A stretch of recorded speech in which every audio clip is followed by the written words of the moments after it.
Coordinator at Jackson College. Welcome. Thank you. Tell us a little bit about the observatory that is on the campus at JC. Yeah, so we have this really awesome observatory. If you're unfamiliar with what that is, it's basically a building with a telescope in it.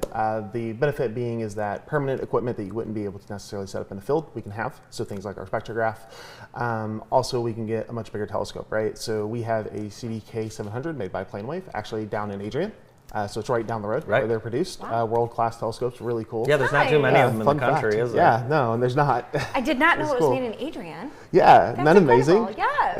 And they contract with NASA. They make scopes for NASA and everything. It's phenomenal. It's really cool. They've been out to the site a couple of times to test things on the CDK, and it's cool. It's really interesting to just have them right there. I've been a few times on one of the evenings, and you're there, and it's pretty cool. People with their telescopes, and you learn a lot from you when you're out there. But the public are invited to these nights, correct? Yeah, absolutely, and it's free. You know, you're just welcome to come out. We do it every Wednesday and Saturday as of now, from 9 to 11 p.m. And so you don't have to make reservations or anything like that. Just drop in, walk into the observatory, and say hi. We'll be happy to show you some stuff. Yeah, that's amazing.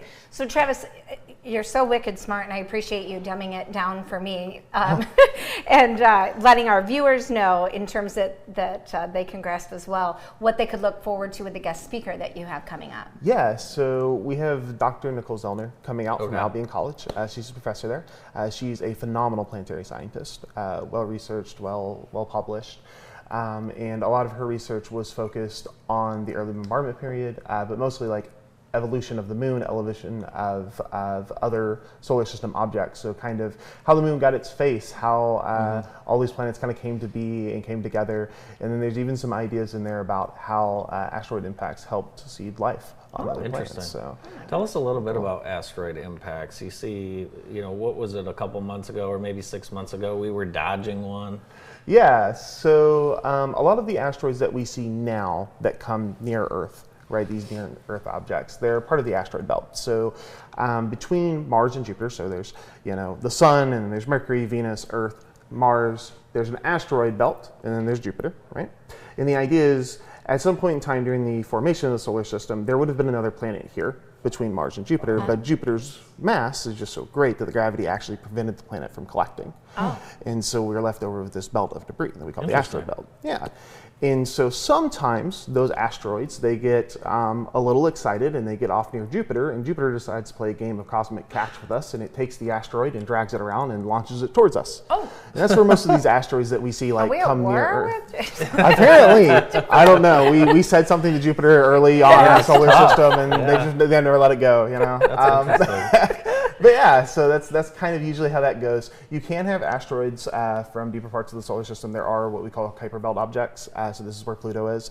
These really icy objects towards the edge of the solar system. But that's rare. You can also have interstellar objects. We've had a few come through. People who have been keeping up with the recent news, there's I3 Atlas, which is a comet that's actually interstellar. But that's a pretty rare event. I think that's the third object we've actually classified for sure as an interstellar object coming through our solar system. Wow. So, yeah. Wow. And I apologize for nodding along like I'm already aware of this. This is all we're capable of. Yeah, very good, very good. Andy has a really important question to ask you. No, I don't have an important question. Oh, just do it. No. You're not going to ask? I'm not going to. Okay. No, but I have seen the moon from the Astronomical Observatory, and it is amazing the shots that you guys can get of the moon from the telescope. It's wild. Yeah, it is. And we do have to be a little careful. So the CDK is a 0.7 meter, so it's 28 inches in diameter, the mirror is. And so it's quite large. Wow. To give you a good idea, like a good solid-sized like amateur astronomer telescope would be 8 inches. So we're literally like 3 times that size, right? And so for a full moon, the moon is rather bright, and it can actually hurt your eye through the CDK. I bet last week. Yeah, and so if the moon is crescent, we can view it through the CDK. Otherwise, we put it through the C8s. The cool thing is, though, is like obviously you can see the moon without a telescope. So even just like through binoculars or through one of the C8s, the moon is really incredible. And I actually like viewing the moon through the C8s better because we can get a magnification range where we fit the entire moon in the eyepiece.